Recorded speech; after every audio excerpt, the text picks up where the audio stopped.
Suscríbete para más historias de zombies. El metal retorcido es lo primero que recuerdo con claridad después del golpe. Un chirrido espantoso, como si el mundo se partiera en dos, y luego la oscuridad. Por un momento, solo hubo el pitido agudo en mis oídos y el sabor a sangre y gasoil en mi boca. Estaba cabeza abajo, o eso sentía, colgado de las esposas que me anclaban al asiento de ese furgón de mierda. El aire se llenó de polvo y de un olor acre, metálico, que se te metía hasta el fondo de los pulmones y te hacía toser violentamente, ahogándote casi. El dolor en mi hombro izquierdo era una punzada constante, un fuego que me recordaba que seguía vivo, aunque no sabía por cuánto tiempo ni si eso era bueno. Afuera, los sonidos eran confusos, gritos ahogados, el eco de más impacto. No entendía nada. Otro accidente, un ataque coordinado para liberarme. Esa última idea me pareció casi cómica, incluso en ese instante de pura confusión y terror. ¿Quién se molestaría en montar un espectáculo así por El Fantasma? Mi fama era grande, sí, pero no tanto como para una operación de rescate de película. La realidad, como siempre, estaba a punto de demostrar ser mucho más extraña y aterradora que cualquier fantasía carcelaria. Mis ojos luchaban por enfocar en la penumbra del vehículo volcado, buscando alguna señal, alguna explicación.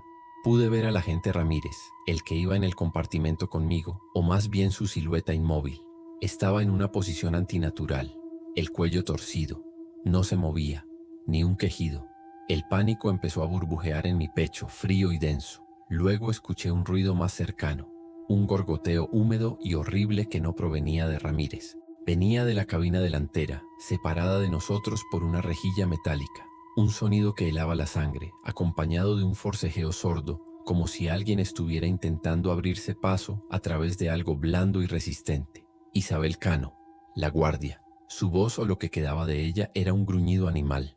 La vi moverse, una sombra distorsionada a través de la rejilla. Se estaba inclinando sobre el conductor Morales, pero no para ayudarle.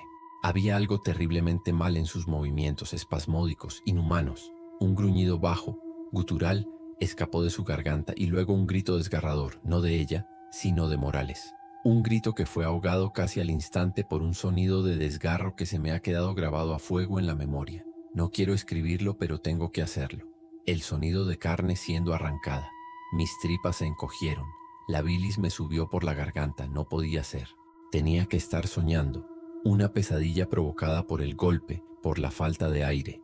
Pero el olor metálico se intensificó, mezclado ahora con algo más dulce y nauseabundo.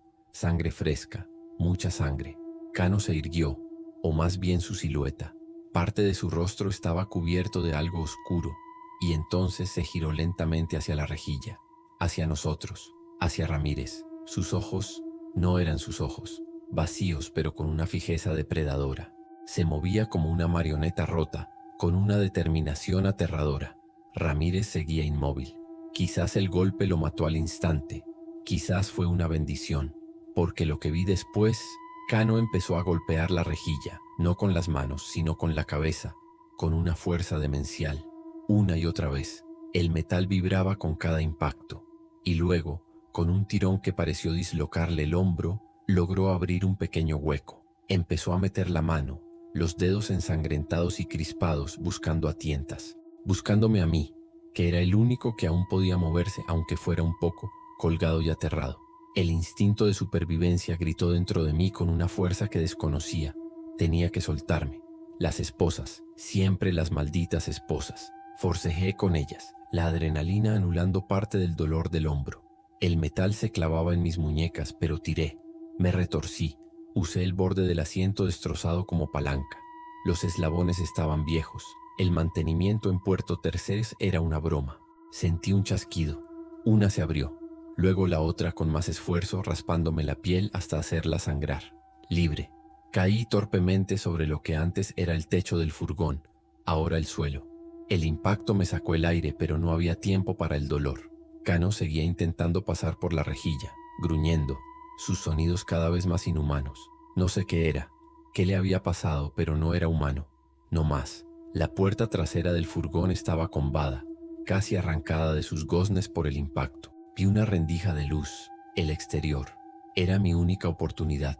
Me arrastré hacia ella, el cuerpo dolorido, cada músculo gritando en protesta. Detrás de mí, escuché cómo la rejilla finalmente cedía con un estruendo metálico. No me atreví a mirar atrás, solo sabía que tenía que salir de allí, escapar de esa cosa que antes había sido una guardia de prisión. Empujé la puerta con todas mis fuerzas y me deslicé hacia la locura que me esperaba fuera. La luz del día me cegó por un instante, un sol andaluz que parecía burlarse de la oscuridad que acababa de presenciar. Cuando mis ojos se acostumbraron, el infierno se desplegó ante mí. La carretera era un amasijo de hierros humeantes, coches destrozados en ángulos imposibles, algunos volcados como el nuestro. Pero no eran los vehículos lo que me heló la sangre hasta los huesos, era la gente, o lo que antes había sido gente. Se movían de forma errática, tropezando, con la ropa desgarrada y manchas oscuras cubriéndolos. Y los sonidos, gritos de terror puro, se mezclaban con esos mismos gruñidos guturales que había emitido Cano. Un coro de pesadilla. Alcé la vista y vi a una mujer con el vestido de verano hecho jirones, inclinada sobre algo en el suelo. No, sobre alguien. Los movimientos de su cabeza eran idénticos a los de Cano dentro del furgón. Un escalofrío recorrió mi espina dorsal. Esto no era un motín, ni un simple accidente múltiple. Era una plaga, una locura colectiva. Algunos corrían, los sanos o los que aún lo eran, tratando de escapar de esas figuras cambaleantes que se abalanzaban sobre cualquier cosa que se moviera con una ferocidad ciega. El pánico era una ola tangible en el aire, espesa con el olor a quemado, a sangre y a algo más, algo dulzón y podrido que empezaba a impregnarlo todo. Mi primer instinto, el de el fantasma, fue buscar una vía de escape, una sombra donde esconderme, evaluar. Pero no había sombras seguras aquí. El peligro estaba en todas partes, errático e impredecible. Vi a un hombre intentar subir a su coche, pero una de esas cosas, un tipo corpulento con la camisa de trabajo desgarrada, lo alcanzó. No quiero detallar lo que vi, los sonidos que hizo el hombre. Solo sé que tuve que apartar la mirada con el estómago revuelto. La supervivencia aquí no iba a ser cuestión de sigilo, sino de algo mucho más primario. Necesitaba algo para defenderme. Mis puños y mi agilidad no servirían de mucho contra esa demencia. Mis ojos recorrieron la escena buscando desesperadamente. Entonces lo vi. Un coche de la Guardia Civil, empotrado contra la mediana. Las puertas estaban abiertas. Uno de los agentes yacía en el asfalto a medio salir del vehículo, inmóvil. Una mancha oscura se extendía bajo él. Pero en su cadera, sujeta a un cinturón que aún no había sido saqueado, estaba su funda. Y dentro, la forma inconfundible de una pistola. Una Beretta probablemente. La esperanza, o algo parecido a la adrenalina pura, me dio un empujón. Tenía que llegar hasta él. Era mi única opción. Me moví agachado usando los restos de los coches como cobertura improvisada. Cada pocos metros me detenía, observando a esas criaturas. No parecían tener mucha inteligencia, pero sí una fijación aterradora por el sonido y el movimiento. Una de ellas, una anciana con el pelo revuelto y la mirada perdida, pasó peligrosamente cerca. Contuve la respiración, apretándome contra un amasijo de metal caliente. Pasó de largo arrastrando un pie, atraída por un grito más lejano. Un pequeño alivio, pero mi corazón latía como un tambor desbocado contra mis costillas. Finalmente llegué al coche patrulla. El guardia civil estaba muerto, sin duda. Los ojos vidriosos, fijos en la nada. Una herida espantosa en el cuello. Con manos temblorosas, pero rápidas por años de práctica en situaciones de tensión, desabroché la funda y saqué la pistola. Pesaba en mi mano, fría, sólida. Una sensación familiar, aunque hacía tiempo que no empuñaba una así. Comprobé el cargador instintivamente. Lleno. Encontré 2 cargadores más en su cinturón y me los metí en el bolsillo del pantalón de presidiario. Un seguro de vida, por precario que fuera. Justo cuando me incorporaba, uno de ellos apareció de la nada. Había sido un hombre de negocios, a juzgar por los restos de su traje. Ahora era una caricatura grotesca, con la mandíbula desencajada y un hambre voraz en sus ojos nublados. Se abalanzó sobre mí con un gruñido ahogado. No hubo tiempo para pensar, solo para reaccionar. El instinto se apoderó de mí. Levanté la Beretta, apunté al centro de su masa, a la cabeza como había visto en alguna película de terror olvidada, y apreté el gatillo. El estruendo del disparo fue ensordecedor en medio del caos, pero la criatura cayó hacia atrás, como un saco de patatas. Un agujero oscuro apareció en su frente. Me quedé mirándolo, el humo saliendo del cañón, mis manos temblando. Mi primer muerto de esta nueva era. El disparo atrajo la atención. Varios de ellos giraron sus cabezas hacia mí. No había tiempo para el shock. Dentro del coche de la Guardia Civil, la radio aún funcionaba, emitiendo estática y fragmentos de voces. Me incliné y subí el volumen, desesperado por obtener alguna información, alguna explicación. Propagación desconocida, extremadamente agresiva. Todas las unidades, puntos de evacuación, base naval de Rota. Repito, base naval de Rota, zona segura. La voz sonaba aterrada pero firme. Rota, una base militar, una esperanza, pero estaba lejos. Y yo estaba aquí, en medio de la nada, con un ejército de monstruos entre mí y cualquier posible salvación. Rota, la base, sonaba tan lejana como la luna. Entre el caos, los gruñidos y el olor a muerte, esa palabra, base, era un ancla diminuta en un océano de locura. Pero ¿cómo llegar? Estaba a pie con una pistola y 3 cargadores rodeado de una horda creciente de esas cosas. El disparo había sido como una campana llamando a cenar. Más de ellos se giraban, comenzaban a moverse en mi dirección, lentos pero inexorables. Tenía que moverme, encontrar un vehículo, algo. Y entonces un pensamiento me golpeó con la fuerza de un puñetazo. Morales, el conductor del furgón. Cuando escapé, él aún estaba en la cabina, herido, pero vivo, o se habría convertido también. La idea de volver al furgón era demencial. Cano estaba allí, o lo que fuera ella ahora, pero si Morales seguía vivo, no sé por qué me importó. Quizás era la imagen de su grito ahogado, o la decencia mínima que aún pugnaba por salir en mí.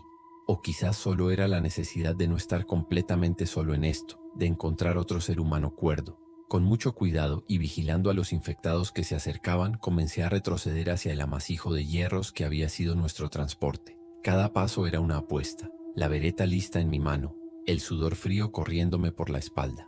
El humo del motor del furgón empezaba a ser más denso. Llegué al lateral del conductor. La puerta estaba abollada hacia adentro, pero la ventanilla, aunque rota, me dejaba ver el interior. Morales estaba allí, aplastado contra el volante. Gemía débilmente. Estaba vivo, pero muy malherido. Su rostro era una máscara de dolor, y una mancha oscura se extendía por su camisa en el pecho. Me vio. Sus ojos, aunque vidriosos por el sufrimiento, tenían un destello de reconocimiento, de súplica. «¡Ay, ayúdame!», susurró, la voz apenas un hilo. Intenté forzar la puerta, pero estaba atascada, el metal completamente deformado por el impacto inicial del accidente. «Tranquilo, te sacaré», mentí, o quizás me mentí a mí mismo. No sabía cómo. Busqué una palanca, algo, pero solo tenía la pistola. Morales tosió, un sonido húmedo y feo, y escupió sangre. Mi niña, Elena, jadeó, cada palabra un esfuerzo titánico. En Cádiz, calle ancha, número 12. Dile que su padre no pudo continuar. La tos lo sacudió violentamente. Me estaba pidiendo que encontrara a su hija, a mí, un ladrón de bancos camino de cumplir condena. La ironía era tan amarga que casi me hizo reír, pero solo sentí un nudo en el estómago. ¿Qué cojones se suponía que hiciera yo? De repente un movimiento en el interior del furgón, en la parte de atrás, donde antes estábamos Ramírez y yo. Un gruñido. Cano. Había logrado pasar por completo la rejilla que nos separaba y ahora se arrastraba, o más bien se deslizaba como una serpiente rota hacia la cabina delantera. Sus ojos vacíos se fijaron en Morales, luego en mí, que estaba fuera, a través de la ventanilla rota.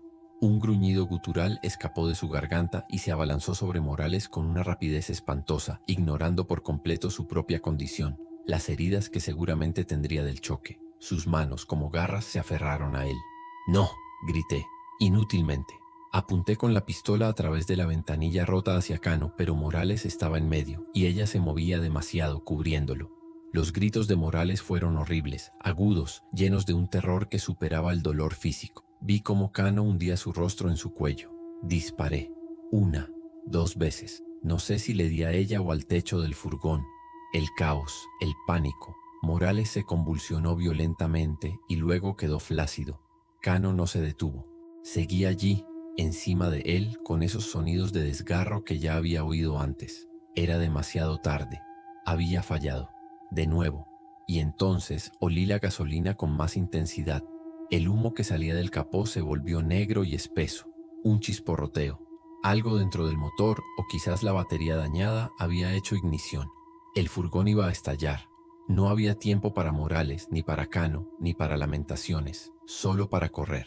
Me lancé hacia atrás, alejándome del vehículo justo cuando una llamarada anaranjada brotó de debajo del capó, seguida de un ¡hum! Ensordecedor que me tiró al suelo. El calor me abrazó la espalda incluso a varios metros de distancia. Rodé sobre mí mismo aturdido mientras el furgón era engullido por las llamas, convirtiéndose en una pira infernal. Trozos de metal ardiendo salieron despedidos en todas direcciones. El humo negro ascendía al cielo como una señal de desesperación. Los infectados cercanos, momentáneamente confundidos o quizás atraídos por el estruendo y el fuego, se arremolinaban a una distancia prudencial de las llamas. Morales se había ido. Cano también, consumida por el fuego que ella misma, en cierto modo, había ayudado a provocar. Y yo estaba solo de nuevo, con el eco de una promesa imposible resonando en mis oídos. Elena, calle ancha, número 12. El calor del furgón en llamas me llegaba incluso a la distancia a la que me había arrojado la explosión. El aire olía a metal quemado, a plástico derretido y a algo más, a carne achicharrada. Un hedor que se te pegaba a la garganta. Morales, Cano, convertidos en ceniza y humo negro. Y yo, aquí, con el nombre de una niña, Elena, y una dirección en Cádiz grabadas a fuego en el cerebro. ¿Qué se suponía que hiciera con eso? Yo era un fugitivo en el fin del mundo, no un recadero de últimas voluntades. Pero la imagen de Morales, suplicando por su hija, no se me borraba. Era una espina clavada, otro peso sobre mis hombros ya cargados. Los infectados, momentáneamente distraídos por la deflagración, volvían a centrar su atención errática en los sonidos, en los vivos que aún quedábamos. Y yo era uno de ellos, un punto de calor y movimiento en un paisaje de muerte. Tenía que largarme de allí, y rápido. La vereta seguía en mi mano, ahora caliente por los disparos y el cercano infierno del furgón. Mis ojos rastrearon la carretera, buscando entre los vehículos destrozados alguno que pareciera remotamente funcional. La mayoría eran chatarra humeante o estaban bloqueados, pero un poco más adelante, al otro lado de la mediana, vi un utilitario pequeño, un Seat Ibiza o algo así, que parecía haber esquivado lo peor del choque inicial. Estaba intacto, al menos por fuera. Cruzar la mediana era un riesgo, significaba exponerme en campo abierto durante unos segundos preciosos, pero la alternativa era quedarme allí y convertirme en el próximo festín. Agachándome corrí. Un par de esas cosas, lentas pero persistentes, se giraron hacia mí, sus gruñidos haciéndose más audibles. No disparé. No quería atraer a más. Llegué al coche. La puerta del conductor estaba sin seguro. Un golpe de suerte. Me deslicé dentro, el corazón golpeándome el pecho. Las llaves. ¿Estarían las llaves? Recé a cualquier dios que pudiera estar escuchando en medio de este apocalipsis. Y allí estaban en el contacto. Otro milagro, si es que aún existían. Giré la llave. El motor tosió 1, 2 veces y luego, ¡bingo! Arrancó con un ronroneo tembloroso pero constante. Sentí una oleada de alivio tan intensa que casi me mareó. Metí primera y pisé el acelerador, no con suavidad, sino con la urgencia de quien huye del mismísimo diablo.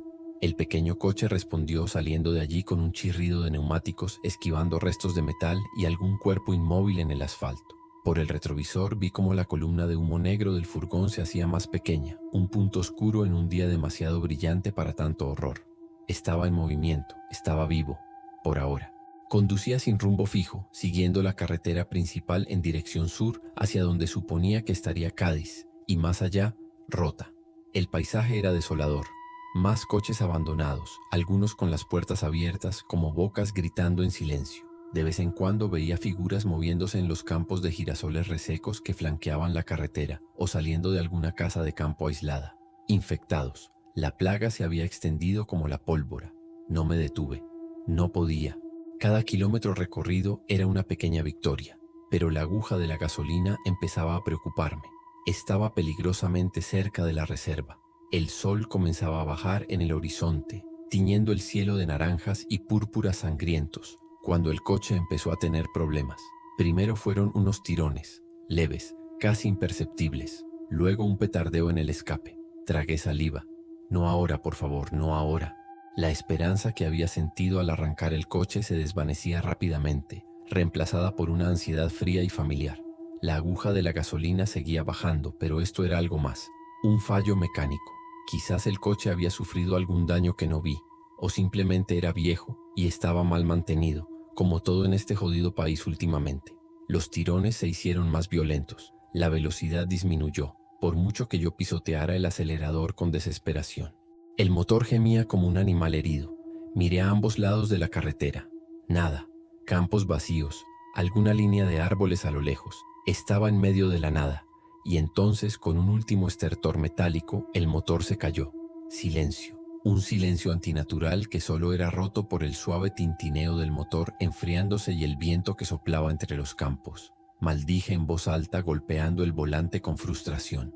De nuevo a pie, de nuevo expuesto. Abrí la puerta y salí. El aire de la tarde era más fresco, pero no traía ningún consuelo. Olía a polvo y a la descomposición lejana que parecía impregnar el mundo entero. El pequeño Seat estaba muerto, una cáscara inútil en el arcén de una carretera olvidada. Cogí la mochila improvisada que había encontrado en el coche. Contenía una botella de agua medio vacía y unas galletas rancias, un tesoro, y la vereta. Miré a mi alrededor. La soledad era inmensa, opresiva. Y con la oscuridad acercándose, la verdadera pesadilla estaba a punto de comenzar. La promesa a Morales, encontrar a Elena, parecía ahora una broma macabra. Lo primero era sobrevivir a la noche. La oscuridad se tragaba los colores del campo a una velocidad pasmosa. Cada sombra parecía alargarse, retorcerse, tomar formas amenazantes. El viento susurraba entre los pastos secos, trayendo consigo sonidos que no podía identificar, pero que me ponían los pelos de punta. ¿Eran animales? ¿O eran ellos los infectados acechando en la negrura creciente? Sabía que moverme de noche era una sentencia de muerte, pero quedarme al lado de un coche averiado en medio de la nada era igual de estúpido. Tenía que intentarlo, al menos seguir hacia el sur, aunque mis piernas pesaran como el plomo y la desesperanza fuera una compañera silenciosa.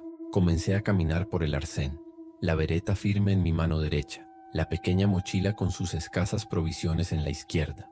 Cada crujido de mis pisadas sobre la grava sonaba como una explosión en el silencio. Agudicé el oído, intentando discernir cualquier ruido anómalo por encima del lamento del viento. La imagen de Elena, la hija de Morales, volvía a mi mente. ¿Cómo iba a cumplir esa promesa si no podía ni salvar mi propio pellejo durante una noche? Era una locura, un peso muerto que me arrastraba hacia abajo. Quizás era mejor olvidarlo, concentrarme en sobrevivir, como siempre había hecho.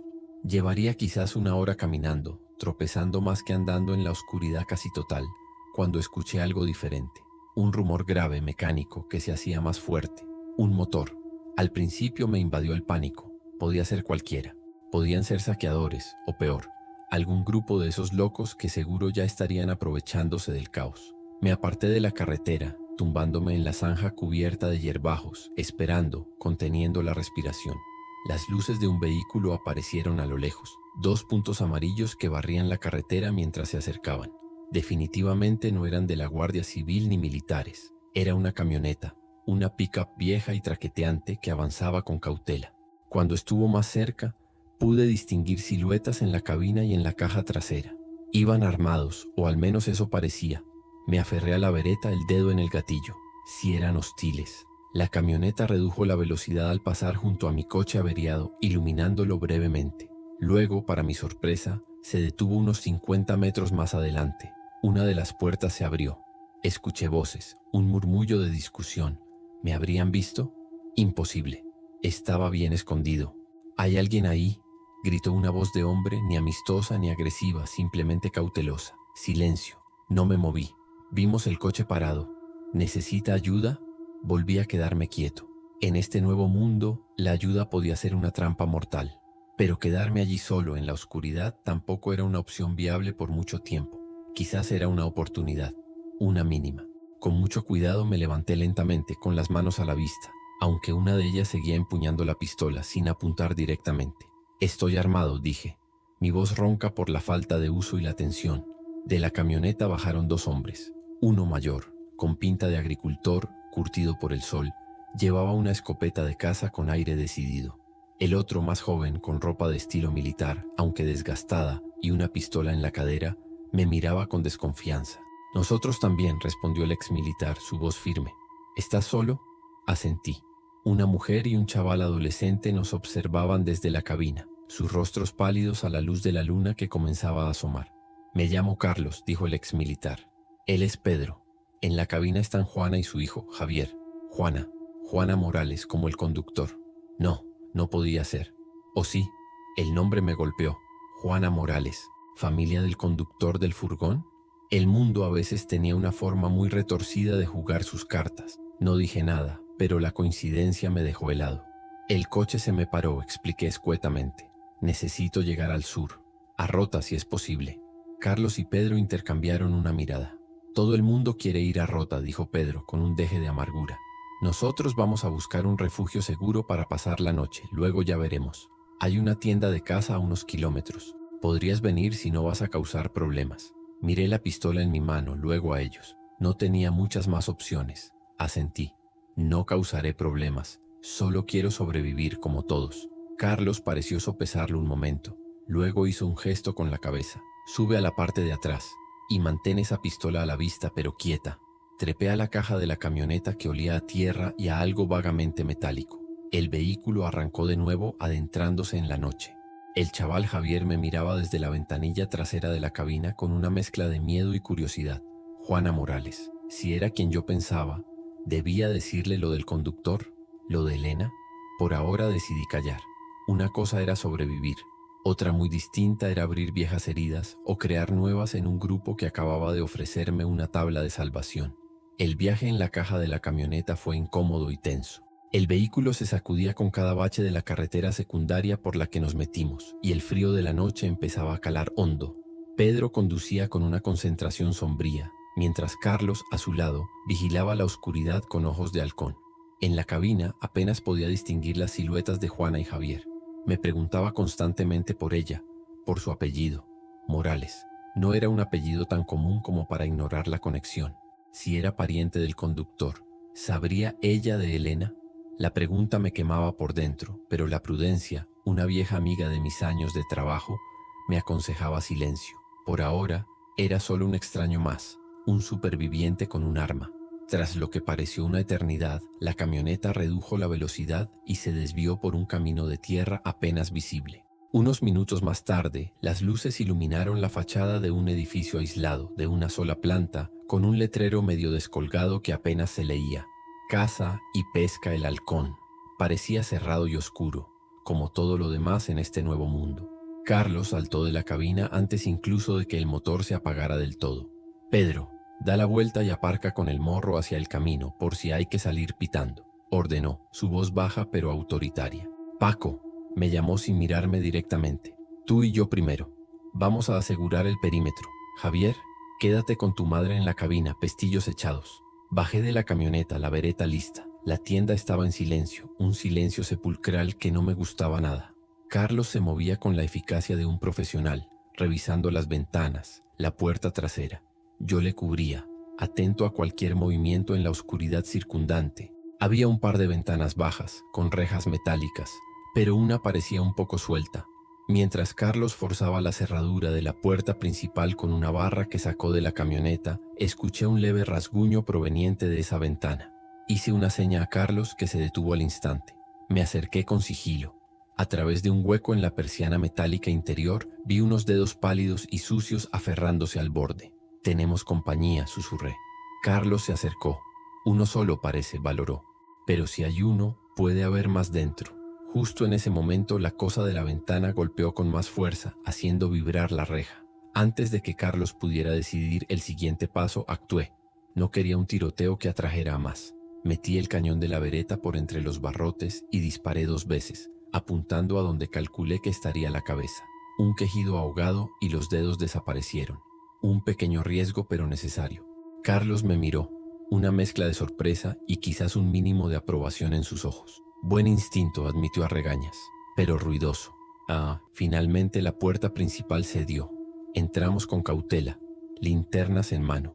El interior de la tienda olía a pólvora vieja, a cuero y a polvo, estanterías llenas de artículos de caza, cuchillos, ropa de camuflaje. Y lo más importante, en la trastienda, detrás de un mostrador con rejas, varias vitrinas con escopetas y algunos rifles.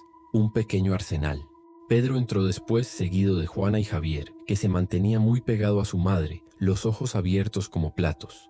Mientras Carlos y Pedro empezaban a asegurar las puertas y ventanas de forma más permanente, con tablones y lo que encontraban, yo eché un vistazo a las vitrinas de las armas. Si íbamos a sobrevivir, necesitaríamos más que mi bereta y la escopeta de Pedro. Una vez que las entradas estuvieron razonablemente bloqueadas, un suspiro colectivo de alivio pareció recorrer el pequeño grupo. Encendieron un par de lámparas de camping que llevaban y la tienda adquirió un aire casi acogedor, una burbuja de luz en medio de la inmensa oscuridad exterior. Juana sacó algo de comida de una bolsa, pan duro y unas latas de conserva, y la repartió. Comimos en silencio al principio, el cansancio y la tensión haciendo mella. Fue Carlos quien rompió el hielo, o más bien quien decidió que era hora de interrogarme. «Bien, Paco, ¿verdad?», dijo, mirándome fijamente desde el otro lado de la improvisada mesa. «¿Qué hacía un tipo como tú, solo, en esa carretera?». Intenté ser vago. Problemas con el coche. Intentaba llegar al sur. No me gustaba su mirada, la forma en que me analizaba. Era demasiado perspicaz. «¿Qué clase de problemas? ¿Y de dónde venías exactamente?», insistió. Pedro y Juana escuchaban con atención. Javier parecía más interesado en limpiar una de las dagas de caza que había encontrado. «Eso no importa ahora, ¿no? Lo importante es que estamos aquí y por ahora seguros», respondí, intentando desviar la conversación. Pero Carlos no era de los que se desviaban fácilmente. Sus ojos se entrecerraron. «He visto tu cara antes», dijo lentamente. «En los carteles, en las noticias, hace unos años. Un atraco a un banco en Sevilla, otro en Málaga. El fantasma le llamaban». El aire se cortó. Juana ahogó un grito y se llevó la mano a la boca, mirando a Javier como si quisiera protegerlo de mi mera presencia. Pedro dejó caer el trozo de pan que estaba comiendo. Me quedé helado, descubierto, así de fácil. Mi pasado, siempre mi maldito pasado, volviendo para joderlo todo. «No sé de qué me hablas», dije, pero mi voz sonó débil, poco convincente incluso para mis propios oídos. Carlos sonrió, una sonrisa sin alegría. «Oh, creo que sí lo sabes. Francisco Herrera, alias El Fantasma, especialista en cajas fuertes, escurridizo como una anguila». Se levantó, su mano cerca de su pistola. «¿Qué hacemos contigo, ¿Un criminal entre nosotros?». La tensión era tan espesa que se podía cortar con uno de los cuchillos de la tienda. Estaba solo contra 3 adultos desconfiados y asustados, o eso creía. Justo cuando pensaba que tendría que abrirme paso a la fuerza o acabar con un tiro en la cabeza, la voz de Javier rompió la tensión. «Esperad». El chaval, que hasta entonces había estado callado y observador, se levantó, interponiéndose casi entre Carlos y yo. Era delgado, apenas un adolescente, pero había una firmeza inesperada en su voz. Él nos ayudó con el de la ventana. Actuó rápido. Si no fuera por él, esa cosa podría haber alertado a otras o incluso haber entrado. Todos se quedaron mirando a Javier, sorprendidos por su repentina intervención. Su madre, Juana, le miró con una mezcla de miedo y orgullo. Carlos frunció el ceño. «Eso no cambia quién es Javier. Es un criminal buscado, peligroso». Pero la interrupción del chico había roto el impulso, había sembrado una mínima duda, o al menos había abierto un espacio para la discusión en lugar de la condena inmediata. «¿Y qué importa quién era antes?», replicó Javier, su voz ganando algo de fuerza. «¿Acaso importa si era panadero o banquero antes de todo esto? Ahora somos todos supervivientes, y él sabe cómo usar esa pistola. Nos ha sido útil». Sus palabras, sencillas pero directas, flotaron en el aire cargado de la tienda. Me quedé en silencio, observando la escena. El crío me estaba defendiendo. Un completo desconocido, el hijo de una mujer que podría ser familia del hombre al que no pude salvar. Sentí una punzada extraña en el pecho, algo que no había experimentado en mucho tiempo. ¿Gratitud? ¿Sorpresa? Quizás era el recuerdo vago de mi hermano pequeño, Dani, esa misma inocencia terca, esa fe en la gente que yo había perdido hacía tanto. Ver a Javier tan joven enfrentándose a los adultos por mí me removió algo por dentro, algo que creía muerto y enterrado. Juana miró a su hijo, luego a mí, su expresión llena de conflicto. El miedo seguía allí, pero ahora luchaba con la lógica de las palabras de Javier. Pedro, el agricultor, se rascó la barbilla. «El chico tiene parte de razón, Carlos. En estos momentos, un par de manos extra que sepan defenderse no es algo para despreciar, siempre y cuando podamos confiar en él». Sus ojos se posaron en mí, evaluadores. «¿Podemos confiar en ti, fantasma?». La pregunta quedó suspendida, directa, sin rodeos. Sabía que cualquier cosa que dijera sería analizada hasta la saciedad. ¿Confianza? ¿Cómo podían confiar en mí? Yo mismo apenas confiaba en mi sombra. Mi vida entera se había basado en el engaño, en la traición calculada. Pero mirar a Javier, ver esa pizca de esperanza en sus ojos, me hizo dudar de mi propia naturaleza. No os pido que confiéis en mi pasado, dije, mi voz más firme ahora. Solo juzgadme por lo que hago a partir de ahora. Quiero sobrevivir como vosotros. Y sí, sé cuidar de mí mismo y de los que están cerca si la situación lo requiere. Hoy lo he demostrado, creo. Señalé vagamente hacia la ventana por donde había disparado al infectado. La discusión se prolongó un rato más, con Carlos manteniendo su postura de desconfianza, aunque quizás un poco menos agresiva, y Pedro y Juana debatiéndose entre el miedo y la pragmática necesidad. Javier no volvió a hablar, pero su mirada seguía fija en mí, como esperando algo. Yo sabía, en el fondo, que mi presencia era una bomba de relojería. Si llegábamos a un puesto militar, a Rota o a cualquier otro sitio, mi identidad saldría a la luz tarde o temprano. Y entonces, ellos estarían en peligro por asociación. Serían vistos como cómplices de un fugitivo. No podía permitir eso. No después de que me hubieran recogido. Mientras ellos deliberaban en voz baja, tomé una decisión. Era lo correcto. Quizás la primera cosa verdaderamente correcta que hacía en años. Esperé a que hubiera una pausa en su conversación. No tenéis que preocuparos por mí, dije, levantándome lentamente. Agradezco la ayuda, la comida y el refugio, pero será mejor que siga mi camino solo. No quiero ser una carga ni un peligro para vosotros. Cogí la pequeña mochila que había dejado en el suelo.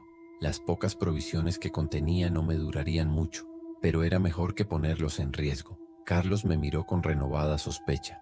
Así sin más, te vas en mitad de la noche. Juana pareció aliviada y culpable al mismo tiempo. Javier, sin embargo, frunció el ceño, una expresión de decepción cruzando su rostro. Es lo mejor, insistí. Vosotros tenéis un grupo, una familia. Yo estoy acostumbrado a moverme solo. Tendré más posibilidades así, y vosotros también estaréis más seguros sin mí. Era una mezcla de verdad y mentira. Solo mis posibilidades eran escasas, lo sabía, pero la idea de arrastrarlos a mis problemas, especialmente a Juana y a Javier, me resultaba insoportable. El recuerdo de Dani y la promesa tácita a Morales pesaban demasiado. La reacción a mi anuncio fue mixta, tal como esperaba. Javier me miró con abierta decepción, casi como si le hubiera traicionado una segunda vez. Juana no pudo ocultar un suspiro de alivio, aunque sus ojos mostraban una pizca de lástima, o quizás era solo el reflejo de las lámparas de camping. Pedro asintió lentamente, con la expresión de quien comprende una decisión difícil pero necesaria. Carlos, por supuesto, seguía con su máscara de desconfianza, aunque ya no había hostilidad abierta en su mirada, más bien una fría indiferencia. Como quieras, fue todo lo que dijo encogiéndose de hombros. Es tu pellejo. Nadie intentó detenerme realmente. Quizás en el fondo todos sentían que era la mejor solución, o la más sencilla para ellos. Antes de salir, Juana se acercó y me ofreció un pequeño paquete envuelto en un paño. Es algo más de pan y una lata de sardinas, dijo en voz baja, sin mirarme a los ojos. Y gracias por lo de la ventana. Asentí, aceptando el pequeño regalo. Era más de lo que esperaba. Javier se mantenía apartado dándome la espalda, pero le oí murmurar algo que sonó como suerte. Fue un gesto mínimo, pero en este nuevo mundo significaba mucho. Intercambié una última mirada con Pedro, un silencioso reconocimiento, y luego me giré hacia la puerta. Carlos descorrió la tranca improvisada y abrió la puerta lo suficiente para que yo pudiera deslizarme fuera. El frío de la noche me golpeó de inmediato, más intenso que antes, o quizás era la soledad que ya empezaba a calar. La puerta se cerró detrás de mí con un sonido sordo, sellando mi separación del grupo. Estaba solo otra vez con mi bereta, la mochila con las escasas provisiones y el peso de ser el fantasma en un mundo que ya no tenía bancos que robar, solo pesadillas que enfrentar. La luna era una astilla pálida en el cielo nublado, ofreciendo poca luz para guiar mis pasos. Comencé a caminar, alejándome de la tienda de casa, internándome de nuevo en la oscuridad del camino de tierra, buscando la carretera principal. Cada sombra parecía un monstruo al acecho, cada susurro del viento un gruñido preparándose para atacar. El silencio era opresivo, roto solo por mis propios pasos y el latido acelerado de mi corazón. Sabía que las criaturas estaban ahí fuera, vagando, cazando. Mi única ventaja era la oscuridad y la cautela que había aprendido en mi antigua vida. Me movía pegado a los bordes del camino, usando cualquier cobertura que pudiera encontrar, por mínima que fuera. Después de lo que calculé sería una hora de caminata tensa y agotadora, empecé a escuchar algo a lo lejos. Al principio era un rumor sordo, casi imperceptible, pero poco a poco se fue definiendo. Disparos, ráfagas cortas y secas, muy diferentes al estruendo aislado de mi bereta o la escopeta de Pedro. Esto era armamento militar, sin duda. Y eran muchos disparos, acompañados de gritos ahogados y el inconfundible coro de gruñidos de los infectados, pero a una escala mucho mayor de lo que había presenciado hasta ahora. El sonido venía del sur, la dirección en la que teóricamente estaba rota. La curiosidad, o quizás una estúpida necesidad de no estar completamente solo en esta locura, me impulsó a investigar, aunque cada fibra de mi ser gritaba que me alejara. Me moví con más cautela aún, usando la cobertura de una hilera de árboles que bordeaba la carretera. A medida que me acercaba, el estruendo de la batalla se volvía más nítido y aterrador. Finalmente, llegué a una pequeña elevación del terreno que me ofrecía una visión parcial de la escena. Lo que vi me heló la sangre. Un pequeño convoy militar, un par de camiones y un BAM-TAC blindado estaban completamente rodeados. Los vehículos estaban detenidos en medio de la carretera, con las luces enfocando a una masa ingente de infectados que se abalanzaba sobre ellos desde todas direcciones. Parecían una marea oscura e imparable. Los soldados disparaban desde detrás de los vehículos, pero eran claramente superados en número. Vi caer a uno, luego a otro, arrastrados por la horda. Las luces de los vehículos parpadeaban, iluminando escenas de pura carnicería. Era una masacre. Mi primer instinto fue dar media vuelta y desaparecer. No era mi lucha. Eran soldados, estaban entrenados y armados hasta los dientes, y aún así estaban perdiendo. ¿Qué podía hacer yo con una simple pistola? Pero entonces vi algo que me detuvo. Un grupo de infectados había logrado subir a uno de los camiones y estaban intentando forzar la lona trasera. Dentro, seguro que había más soldados, o quizás suministros vitales. Los que estaban en el suelo no podían cubrirlos a todos. Y vi el terror en los ojos de un soldado muy joven, casi un niño, que intentaba recargar su fusil mientras una de esas cosas se le acercaba peligrosamente por el flanco. Recordé a Javier, recordé a Dani. Algo dentro de mí hizo clic. No era heroísmo, quizás era simplemente que estaba harto de huir, harto de ser solo el fantasma. O quizás solo quería devolverle al destino una de las muchas patadas que me había dado. Con un gruñido de frustración y una determinación sombría, levanté mi bereta. Tenía que intentarlo. No era un héroe, y lo sabía, pero ver a esos soldados superados a punto de ser masacrados despertó algo en mí. Quizás era la imagen de aquel chico tan joven luchando por su vida. Avancé por el lateral, aprovechando la oscuridad y la confusión del combate. Los infectados estaban centrados en el ruido y la luz de los vehículos. Me coloqué en un ángulo desde el que podía ver el flanco del camión donde el grupo de criaturas intentaba entrar.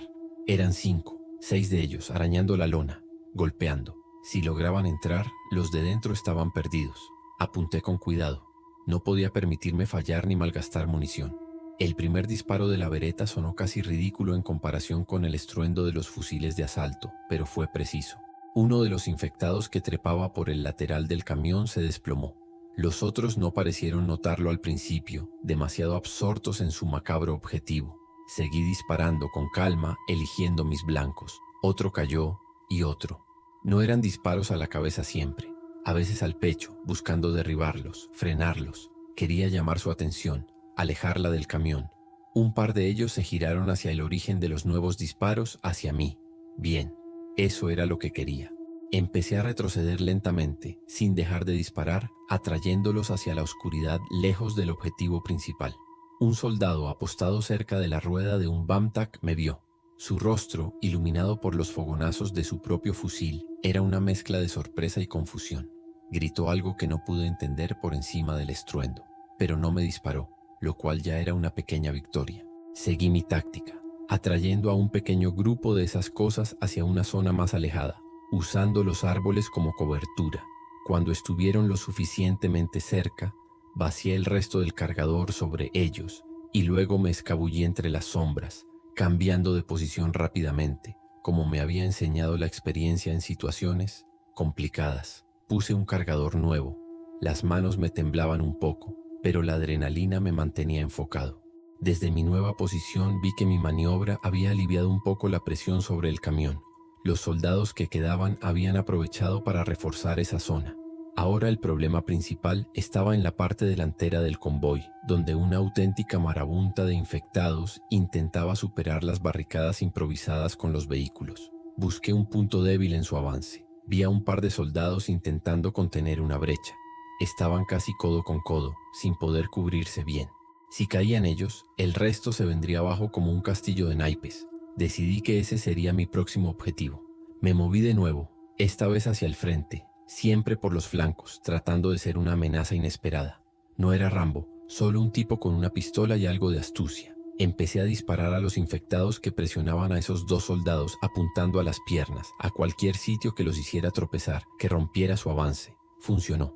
Algunos cayeron creando un pequeño caos en sus filas, obstruyendo a los que venían detrás. Eso dio a los soldados unos segundos preciosos para reorganizarse, para devolver el fuego con más eficacia. Uno de ellos me vio, levantó una mano en un gesto que podría ser de agradecimiento o de simple reconocimiento, y siguió disparando.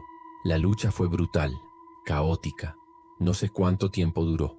Perdí la noción sumido en la supervivencia pura, en el siguiente disparo, en el siguiente movimiento. Vi cosas horribles, actos de valentía desesperada y muertes espantosas, pero poco a poco, muy lentamente, la marea pareció empezar a cambiar.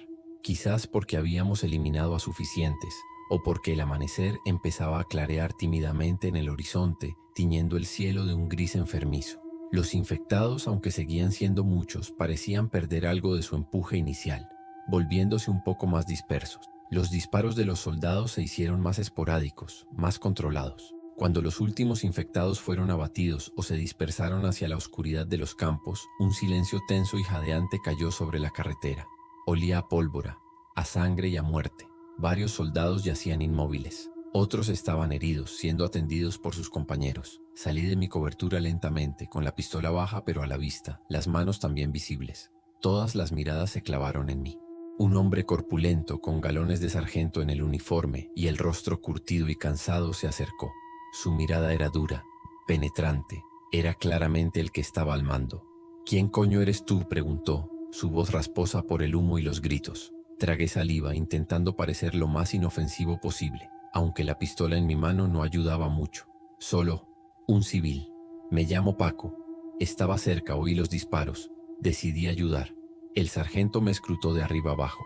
«Un civil con muy buena puntería y que sabe moverse en un tiroteo», replicó escéptico. «Estaba de viaje de negocios. Soy consultor», improvisé rápidamente recordando la palabra. «Consultor de seguridad. Me pilló todo esto en la carretera». Era una explicación floja, lo sabía, pero era lo mejor que tenía. El sargento, que luego supe se llamaba Vargas, no pareció convencido del todo, pero sus opciones eran limitadas. Habían sufrido bajas, y yo había demostrado ser útil. «Consultor, ¿eh? Pues has tenido una noche movidita, consultor». El sargento Vargas me observó durante un largo rato, sus ojos grises evaluando cada detalle, desde mi ropa de presidiario mugrienta hasta la forma en que sostenía la bereta. Finalmente soltó un suspiro cansado. «Está bien, consultor. Puede quedarse con nosotros por ahora. Necesitamos todas las manos útiles que podamos conseguir, y usted parece saber lo que hace, pero no intente ninguna tontería. A la mínima le vuelo la cabeza yo mismo, ¿entendido?». Asentí con seriedad. «Entendido, sargento. Solo quiero sobrevivir y llegar a un lugar seguro». No era del todo mentira. Rota era el objetivo, aunque ahora una nueva urgencia, la de Elena, también tiraba de mí. Los soldados supervivientes nos miraban con una mezcla de curiosidad y agotamiento. Habían perdido compañeros, estaban heridos y conmocionados, pero la disciplina militar aún se mantenía. Vargas empezó a dar órdenes, organizando la defensa, atendiendo a los heridos más graves, evaluando los daños en los vehículos. Me mantuve al margen al principio, sin querer estorbar, pero observando. El BAM-TAC parecía operativo, pero uno de los camiones estaba muy dañado, con los neumáticos reventados y lleno de impactos. Decidieron abandonarlo allí, trasvasando el material útil y a los heridos al otro camión y al blindado. Era evidente que su convoy se había reducido considerablemente. Mientras aseguraban el perímetro y se preparaban para moverse, noté algo que ellos, en su prisa y shock, parecían haber pasado por alto. Un leve rastro de aceite que goteaba de los bajos del único camión que les quedaba operativo, cerca de una de las ruedas traseras. No era mucho, pero en una situación así, cualquier fallo mecánico podía ser fatal. Me acerqué a Vargas, que estaba supervisando la carga de munición. «Sargento», dije en voz baja, «ese camión está perdiendo aceite. No parece grave, pero deberían echarle un vistazo antes de recorrer una gran distancia». Me miró con sorpresa. Luego siguió mi dedo hacia la mancha oscura en el suelo polvoriento.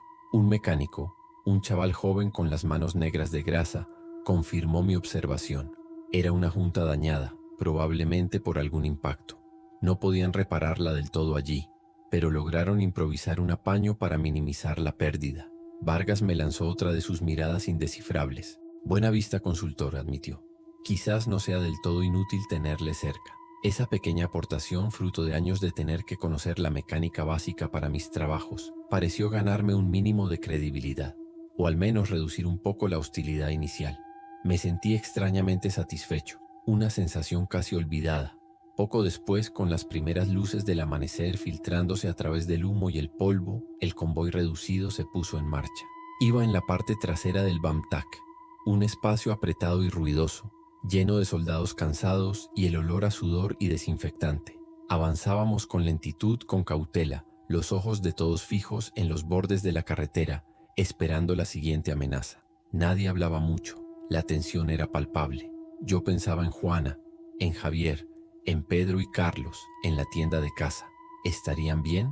La decisión de irme me pesaba, pero seguía creyendo que había sido lo correcto para ellos. Ahora, mi destino parecía ligado a estos soldados. El operador de radio del BAMTAC, un tipo flaco con gafas llamado Jiménez, no dejaba de manipular los controles de su equipo, intentando establecer contacto con la base en Rota o con cualquier otra unidad amiga. La mayor parte del tiempo solo se oía estática o fragmentos de comunicaciones caóticas y desesperadas de otros puntos de la región. La situación era un desastre a gran escala, mucho peor de lo que había imaginado.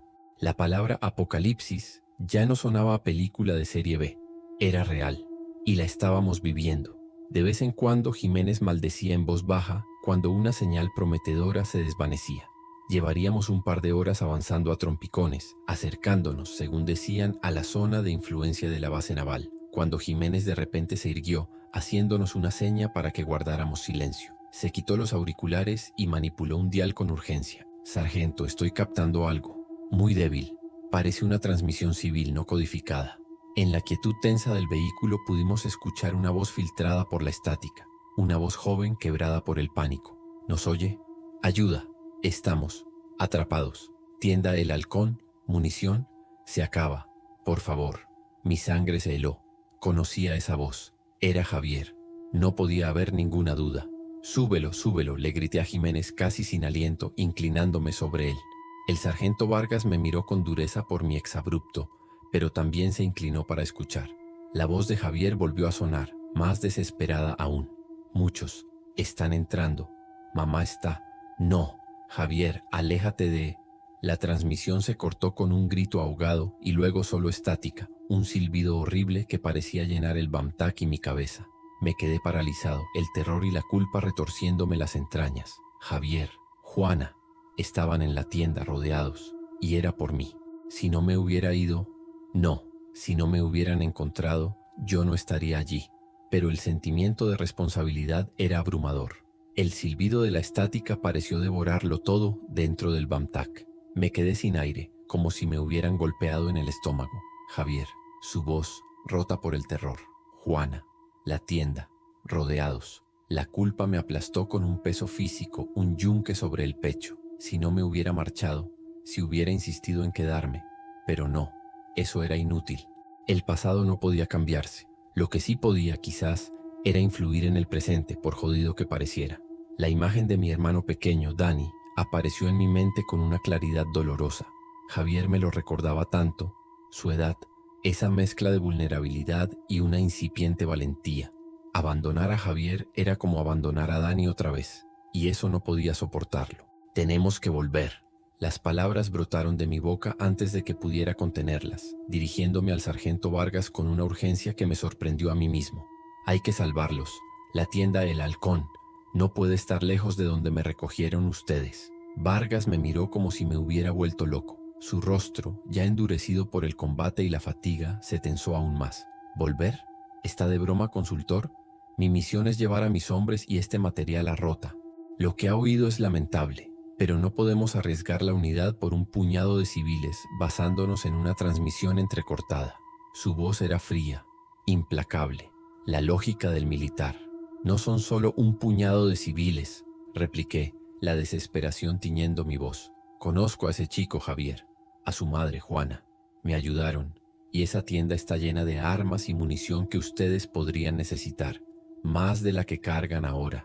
Intenté apelar a su pragmatismo, a su necesidad de recursos. Si caen ellos, esas armas se pierden, o peor aún, caen en manos de quien no debe, si es que queda alguien más que nosotros y esas cosas. El operador de radio, Jiménez, nos miraba con nerviosismo, como si temiera que la discusión se nos fuera de las manos. Los otros soldados escuchaban en silencio, sus rostros impasibles o quizás simplemente demasiado cansados para intervenir.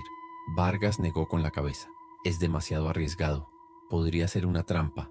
O podríamos llegar y que ya fuera demasiado tarde, perdiendo hombres y tiempo en el proceso. Lo siento de verdad, pero mi responsabilidad son mis soldados. Sus palabras eran razonables, fríamente lógicas, y cada una de ellas era como un clavo en mi ataúd. La impotencia me quemaba por dentro. Tenía que haber algo, alguna forma de convencerle. Pensé en mi vida, en todas las veces que había convencido a la gente de hacer cosas, de confiar en mí para mis propios fines egoístas. Ahora necesitaba esa habilidad para algo que realmente importaba. Sargento, dije, mi voz más baja ahora, pero cargada de una intensidad que esperaba que él pudiera percibir. Ese chico, Javier, me recuerda a alguien a quien fallé hace mucho tiempo. No pude protegerlo. La mención de Dani, aunque velada, era un trozo de mi alma que exponía. Sé que suena personal, y lo es, pero también sé lo que es estar atrapado y sin esperanza. Si hay una mínima posibilidad de sacarles de allí, tengo que intentarlo. Iré solo si es necesario, pero con su ayuda podríamos lograrlo. Le sostuve la mirada, intentando transmitir la profundidad de mi determinación, de mi desesperación, de mi inesperado y torpe intento de redención. Hubo un largo silencio. Vargas me miraba fijamente, sus ojos grises tratando de leer más allá de mis palabras. Vi un atisbo de conflicto en su expresión, una lucha entre el deber y algo más, algo humano. Quizás él también había perdido a alguien. Quizás vio algo en mi desesperación que le resultó familiar. Jiménez carraspeó. Sargento, la tienda no está tan desviada de nuestra ruta principal hacia el sur, y el chico mencionó que la munición se agotaba. Eso significa que aún estaban luchando cuando se cortó. Quizás no terminó la frase, pero su intervención, por tímida que fuera, pareció añadir un pequeño peso a mi favor. Vargas desvió la mirada, observando el mapa digital que parpadeaba en una de las consolas del BAMTAC. Su mandíbula estaba apretada. Parecía estar sopesando 1000 factores a la vez. El riesgo, la posible recompensa, el estado de sus hombres, el tiempo. Finalmente, exhaló con fuerza. Un sonido que era mitad resignación, mitad decisión. Maldita sea, masculló. Luego me miró de nuevo. Está bien, oh consultor. Lo intentaremos. Un intento rápido. Entramos, sacamos a los civiles si es posible y nos largamos. Pero a la primera señal de que es una causa perdida o una trampa, abortamos la misión y usted no rechistará. ¿Queda claro? Un torrente de alivio tan intenso que casi me dobla las rodillas me invadió. Clarísimo, sargento, gracias. No podía creer que lo hubiera conseguido. Vargas se giró hacia sus hombres. Atención, cambio de planes. Jiménez, ¿puedes triangular la posición aproximada de esa tienda El Halcón? El operador de radio asintió con rapidez, sus dedos volando sobre el teclado. Preparen el equipo de asalto ligero. Nos moveremos rápido. No sabemos a qué nos enfrentamos exactamente, pero asuman lo peor. El ambiente dentro del BAMTAC cambió instantáneamente. El cansancio dio paso a una tensión enfocada, a la adrenalina de una nueva misión. Y yo sentí una mezcla de terror absoluto y una extraña, frágil esperanza. Iba a volver. Iba a intentar ser, por una vez, algo más que el fantasma. El BAMTAC giró con brusquedad, abandonando la ruta que nos llevaba hacia la teórica seguridad de Rota y adentrándose por caminos secundarios que Jiménez iba marcando en el mapa digital, basándose en la posible ubicación de El Halcón. Nadie protestó. La urgencia en la voz de Javier, ese grito final, había calado hondo incluso en los soldados más curtidos. Me entregaron un chaleco antibalas que le había pertenecido a uno de los caídos, un gesto que me heló y me conmovió a partes iguales, y un par de cargadores extra para la bereta. No era un soldado, pero en ese momento era uno más de ellos, unido por un objetivo desesperado. Mis manos no temblaban tanto al comprobar el arma esta vez. Había una extraña calma helada en mi interior. Vargas no perdió el tiempo. Mientras avanzábamos, empezó a trazar un plan rudimentario. Jiménez, intente contactar con Rota de nuevo. Informe de la situación. Civiles atrapados, posible arsenal en la tienda. Solicite apoyo aéreo si hay algo disponible en la zona para una extracción rápida. Repita, extracción urgente. Luego se dirigió al resto. Nos acercaremos lo máximo posible con el BAMTAC. 2 equipos, Alfa y Bravo. Alfa, conmigo y el consultor. Seremos la punta de lanza para el rescate. Bravo, daréis cobertura y aseguraréis la retirada. Movimiento rápido, fuego preciso. No quiero héroes, quiero supervivientes. Y quiero a esos civiles fuera de allí. El viaje fue una tortura de tensión y anticipación. Cada kilómetro recorrido parecía una eternidad. El paisaje de las primeras horas de la mañana era desolador, con rastros de la catástrofe por todas partes, coches abandonados, alguna casa humeante a lo lejos. Nos cruzamos con pequeños grupos de infectados, pero el BAMTAC los atravesó o los esquivó sin detenerse. El tiempo corría en nuestra contra. Pensaba en Javier, en Juana. ¿Estarían aún vivos? ¿Estaríamos llegando demasiado tarde? La idea era una espina que se me clavaba cada vez más profundamente. Tenía que mantener la esperanza, por ellos, por mí. Cuando estábamos a unos pocos kilómetros de la ubicación estimada de la tienda, Jiménez gritó de repente: «Sargento, contacto. Tengo a Rota en la línea. Están desviando un helicóptero de reconocimiento que estaba en la zona. Un Tigre. Nos dará apoyo y tiene capacidad para una extracción limitada si la zona de aterrizaje es viable». Una oleada de esperanza recorrió el vehículo. Un helicóptero. Eso cambiaba las cosas. Era nuestra mejor oportunidad. Vargas asintió, su rostro grave pero con un nuevo brillo de determinación. Coordenadas para un punto de encuentro seguro, Jiménez. Lejos de la tienda, pero lo más cerca posible. El BAMTAC se desvió hacia un claro en un olivar. Un lugar relativamente protegido y con espacio para que un helicóptero pudiera tomar tierra. No esperamos mucho. El sonido característico de las palas de un helicóptero de ataque comenzó a oírse a lo lejos, creciendo rápidamente. Pronto, la silueta oscura y amenazante de un tigre apareció sobre las copas de los olivos, levantando una nube de polvo al descender con una precisión increíble. Era una visión imponente, una máquina de guerra que por una vez representaba la esperanza. La rampa trasera se abrió incluso antes de que tocara tierra por completo. Vargas me agarró del brazo. «Consultor, usted viene conmigo en el pájaro. Conoce a la gente, conoce el objetivo. Será nuestros ojos allí abajo hasta que aseguremos a los civiles». No me lo esperaba. Pensé que me quedaría con el equipo de tierra, pero no dudé. Era mi oportunidad de estar en el centro de la acción, de hacer algo tangible.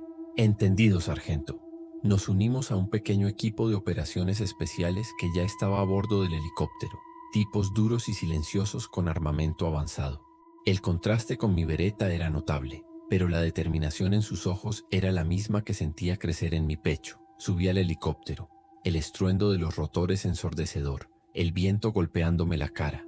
Me aseguré el arnés sintiendo la vibración de la máquina bajo mis pies. El interior era un hervidero de actividad controlada, cada soldado revisando su equipo, sus armas. Miré por la portilla abierta mientras nos elevábamos con rapidez, dejando atrás el BAMTAC y a los hombres de Bravo que nos cubrirían desde tierra.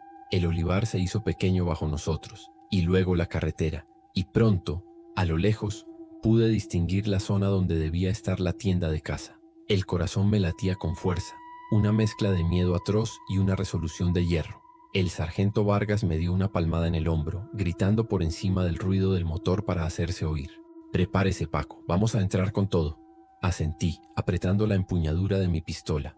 Mientras el helicóptero viraba, enfilando directamente hacia el infierno que nos esperaba, miré hacia abajo, hacia la tierra devastada. Por primera vez en mi vida no estaba huyendo de mis problemas, ni de la gente que, de alguna manera retorcida, había empezado a importarme. Por primera vez, iba a ser el que volvía, el que luchaba por otros. Por primera vez quizás podía dejar de ser solo el fantasma y convertirme en algo más, algo mejor, aunque fuera lo último que hiciera.